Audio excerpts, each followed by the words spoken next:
आज हम मुस्लिम विधि के बहुत ही महत्वपूर्ण विषय विवाह पर चर्चा करेंगे। आज हम जानेंगे कि मुस्लिम विधि के अंतर्गत विवाह की क्या अवधारणा है, उसका उद्देश्य क्या होता है और नेचर ऑफ मैरिज यानी कि विवाह की प्रकृति क्या है मुस्लिम विधि के अंतर्गत। सबसे पहले दोस्तों हम चर्चा करेंगे कि मुस्लिम विधि के अंतर्गत विवाह की अवधारणा क्या है, मतलब इसका हम इंट्रोडक्शन देखेंगे। जैसे विवाह सभी संप्रदाय सभी समाजों में अनिवार्य है, ऐसे ही मुस्लिम संप्रदाय में भी विवाह एक अनिवार्य व्यवस्था मानी गई है। मुस्लिम धर्म में संन्यास का कहीं उल्लेख नहीं किया गया है, अर्थात संन्यास का कहीं कोई प्रावधान नहीं है। कुरान में लिखा गया है कि हमने पुरुषों को स्त्रियों पर हाकिम यानी कि अधिकारी बनाकर भेजा है। तो हम ये इस सेंटेंस से समझ जाएंगे कि मुस्लिम विधि में पत्नी को पति के एवज में बहुत ही कम अधिकार सभी क्षेत्रों में दिए गए हैं। ऐसे ही कम अधिकार मुस्लिम महिलाओं को विवाह के संबंध में दिए गए हैं। इस्लाम धर्म के प्रारंभिक अवस्था में ये व्यवस्था की गई थी कि कोई भी मुस्लिम पुरुष कितने भी विवाह कर सकता है, अर्थात बहुपत्नित्व की व्यवस्था थी कि कोई मुस्लिम पुरुष जितने चाहे उतने विवाह कर सकता है। लेकिन जैसे जैसे इस्लाम का इसका विकास हुआ, पैगंबर साहब के समय में 4 विवाह तय किए गए कि कोई भी मुस्लिम व्यक्ति अधिकतम 4 विवाह कर सकता है, उससे अधिक नहीं।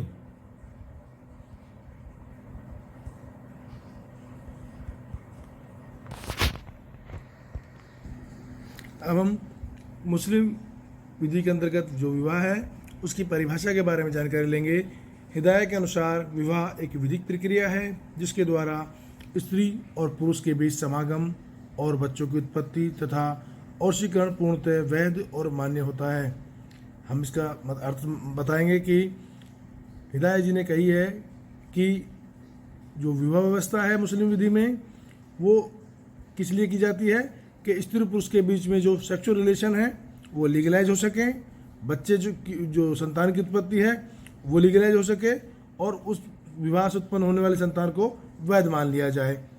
उसके बाद बेली के सार संग्रह में विवाह की परिभाषा बताई गई है कि स्त्री पुरुष के समागम को वैध बनाना और संतान के उत्पन्न करने के प्रयोजन के लिए संविदा के रूप में विवाह किया जाता है।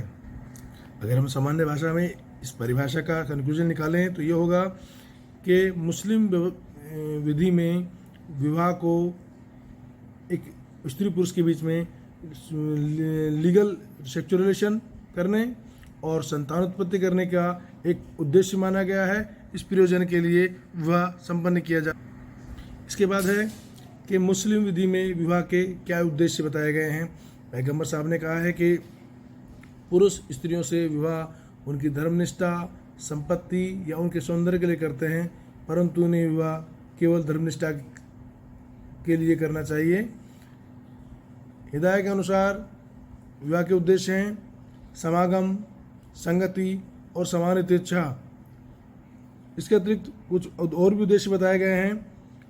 काम वासना का नियमन करने के लिए, गृहस्थ जीवन का नियमन करने के लिए, वंश वृद्धि करने के लिए और पत्नी और बच्चों की देखभाल व जिम्मेदारी का आत्मसंयम और सदाचारी बच्चों का पालन करने के लिए भी तरमीज के अंतर्गत ये बताया गया है कि ये उद्देश्य मुस्लिम विवाह के हैं। अर्थात मुस्लिम विधि में विवाह का उद्देश्य मूलतः जो सेक्सुअल रिलेशन है उनको वैध बनाने के लिए, वंश वृद्धि करने के लिए और जो संतान है वैध संतान की उत्पत्ति करने के लिए अनिवार्य बताया गया है। इसके बाद आता है कि विवाह की प्रकृति किस प्रकार की है। मुस्लिम विधि में नेचर ऑफ मैरिज क्या है, क्या इसे कॉन्ट्रैक्ट माना जाए या इसे हम संस्कार माने। तो मुस्लिम विधि के नेचर के बारे में विधिवेता जो हैं या विधि शास्त्री जो हैं उनका मतभेद है। कुछ विधि शास्त्री मानते हैं कि मुस्लिम विधि एक सीधी सी सिविल संविदा है जिसको हम पूरी तरह से हम कॉन्ट्रैक्ट कह सकते हैं, लेकिन कुछ विधि शास्त्री को मानना है कि पूर्णतः मुस्लिम विधि संविदा न होकर संस्कार है। तो इसमें मतभेद होने के कारण तो अलग अलग तर्क हैं। तो जिन विधि शास्त्रियों ने मुस्लिम विवाह को कॉन्ट्रैक्ट यानी कि संविदा माना है, उनके तर्क हैं कि किन किन तत्वों से ये संविदा है। तो पहला है प्रस्ताव, स्वीकृति, प्रतिफल।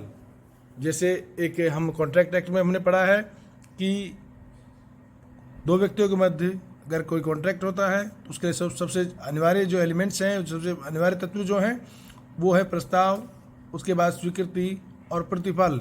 तो मुस्लिम विवाह में भी ये तीनों तत्व जो संविदा के लिए, कॉन्ट्रैक्ट करने के लिए आवश्यक हैं, वो सारे तत्व इसमें भी विद्यमान हैं। जैसे दो पक्षकार हैं, यहाँ दो पक्षकार भी हैं। एक पक्षकार प्रस्ताव कर रहा है, इज्ब कर रहा है, दूसरा पक्षकार उसे कबूल यानी स्वीकृति कर रहा है और उसके एवज में प्रतिफल यानी कि मेहर दिया जा रहा है। मुस्लिम विवाह में विवाह के एक पक्षकार के द्वारा प्रस्ताव किया जाता है, दूसरे पक्षकार के द्वारा उसे स्वीकृति या कबूल किया जाता है और तीसरी स्थिति जो है उसमें प्रतिफल जो है वो पति द्वारा पत्नी को विवाह के समय जो मेहर दिया जाता है मुस्लिम विधि में विवाह के समय, उसको यहाँ प्रतिफल की कैटेगरी में रखा गया है। अर्थात एक पक्षकार द्वारा प्रस्ताव किया गया जैसे कॉन्ट्रैक्ट में किया जाता है, दूसरे पक्षकार द्वारा उसकी एक्सेप्टेंस की गई जैसे कॉन्ट्रैक्ट में किया जाता है, और कॉन्ट्रैक्ट के पार्ट के तौर पर जो मेन एलिमेंट्स के तौर पर जिसे प्रतिफल होता है, ऐसे ही यहाँ मेहर देय होता है, तभी वो विवाह वैध माना जाएगा। न्यायाधीश मित्र ने कहा है कि मुस्लिम विधि में विवाह विक्रय संविदा के समान एक सिविल संविदा है। विक्रय में मूल्य के बदले संपत्ति का अंतरण होता है और विवाह की संविदा में पत्नी संपत्ति और मेहर मूल्य होता है। अर्थात मुस्लिम विवाह जो है अगर हम उसे कॉन्ट्रैक्ट की कैटेगरी में डालें तो वो सारी चीज़ें, सारे जो एलिमेंट्स हैं वो फुलफिल कर रहा है जो एक सेल कॉन्ट्रैक्ट के अंतर्गत होने चाहिए। जैसे जो संपत्ति है पत्नी को संपत्ति माना गया है और जो पति द्वारा उसके विवाह के समय उसके एवज में दिया जाता है मेहर, उसको मूल्य या प्रतिफल कहें, वो माना गया है। इसके बाद है कि कुछ जो विधिवेता हैं वो ये कहते हैं कि मुस्लिम विधि के अंतर्गत जो विवाह है वो कम्प्लीटली एक कॉन्ट्रैक्ट नहीं है, कुछ एलिमेंट्स एब्सेंट हैं या कहें तो कुछ इस तरह के तत्व हैं जो इसे संविदा न होने की स्थिति में ले जाते हैं। उन्होंने कुछ अपने तर्क दिए हुए हैं। उनमें पहला है सिविल संविदा से भिन्न यह भविष्य की घटनाओं पर आधारित नहीं होता है। जैसे एक कॉन्ट्रैक्ट भविष्य में होने वाली घटना पर आधारित हो सकता है, जैसे दो व्यक्ति जो कॉन्ट्रैक्ट कर रहे हैं वो किसी फ्यूचर में जो होने कोई घटना घटित होनी है उस पर डिपेंडेड हो सकता है कि भविष्य में ये घटना होगी तो मैं ये करूँगा या वो करूँगा, ऐसा एक कॉन्ट्रैक्ट हो सकता है। लेकिन विवाह ऐसा नहीं हो सकता। मुस्लिम विधि में विवाह की व्यवस्था इस प्रकार की नहीं है कि भविष्य में घटना घटित होगी तो वो विवाह किया जाएगा या नहीं किया जाएगा, इस तरह की व्यवस्थाएं मुस्लिम विधि में विवाह में नहीं है। तो ये कह सकते हैं कि जो एक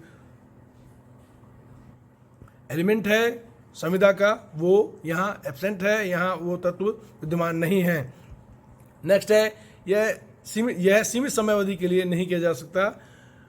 मुस्लिम विधि में केवल मुत्ता विवाह की बात को छोड़ दें हम तो किसी भी प्रकार का विवाह नहीं है जो निश्चित समयावधि के लिए किया जा सकता है। मुत्ता विवाह एक अपवाद है जो एक निश्चित समयावधि के लिए निश्चित राशि या निश्चित मेहर के एवज में किया जाता है। उसके अतिरिक्त विवाह निश्चित समयावधि के लिए नहीं किया जा सकता। किंतु कॉन्ट्रैक्ट जो है, संविदा जो है, वो एक निश्चित समयावधि के लिए, एक महीने के लिए, एक दिन के लिए, एक साल के लिए की जा सकती है। किंतु मुस्लिम विधि में विवाह के लिए कोई समय सीमा निर्धारित नहीं की जा सकती। अर्थात ये तर्क मान्य है कि मुस्लिम जो विवाह है वो कॉन्ट्रैक्ट नहीं है। इसी में ही थर्ड एलिमेंट है धारण अधिकार का आधार शादी की संविदा में लागू नहीं होता है। इसके साथ साथ हम फोर्थ को भी पढ़ेंगे। असद जो विक्रेता है कि विक्रय निरस्त करने के समान अधिकार नहीं है। यहाँ हम धारण अधिकार का मतलब है कि अगर किसी अदत्त विक्रेता, जिसका कोई विक्रेता जो है उसको अपना विक्रय मूल्य जो पैसा है वो प्राप्त नहीं हुआ है तो ऐसी स्थिति में वो माल को अपने पास काबिज रख सकता है, या अगर परिवहन में है तो उसे रुकवा सकता है, अपने पास मंगवा सकता है, और अगर मूल्य का भुगतान नहीं किया जाता है तो वह उस पर काबिज होकर उसे पुनः विक्रय किसी अन्य व्यक्ति को कर सकता है। किंतु विवाह जो है उसमें ऐसा प्रावधान नहीं है। मुस्लिम विधि के अंतर्गत कोई भी व्यक्ति मुस्लिम विवाह में अगर मेहर का भुगतान नहीं किया जाता है तो पत्नी दूसरी जगह विवाह इस आधार पर नहीं कर सकती है कि उसके पति द्वारा मेहर का भुगतान नहीं किया गया, किंतु कॉन्ट्रैक्ट में ऐसा प्रावधान है कि अगर विक्रेता को भुगतान नहीं किया जाता तो संपत्ति पर काबिज रह सकता है और वो संपत्ति उस जो माल है उसका पुनः विक्रय कर सकता है। इस प्रकार ये माने कि हम जो संविदा के तत्व विद्यमान नहीं है। लास्ट है विवाह के समय कुरान की आयतें पढ़ जाना। जैसे हिंदू धर्म में 7 फेरे और मंत्रोच्चारण होता है, उसी प्रकार मुस्लिम विवाह में भी कुरान की कुछ निश्चित और पुण्य या पवित्र जो आयतें हैं उनका उच्चारण किया जाता है, पढ़ा जाता है उन्हें। तो किसी भी संविदा में इस तरह के प्रावधान नहीं है कि वहाँ कुछ धार्मिक उच्चारण किया जाए या कुछ धार्मिक आयतें पढ़ी जाएँ। मुस्लिम विवाह में इस तरह का होता है, तो ये मान लिया जाए कि मुस्लिम विवाह पूर्णतः कॉन्ट्रैक्ट नहीं है।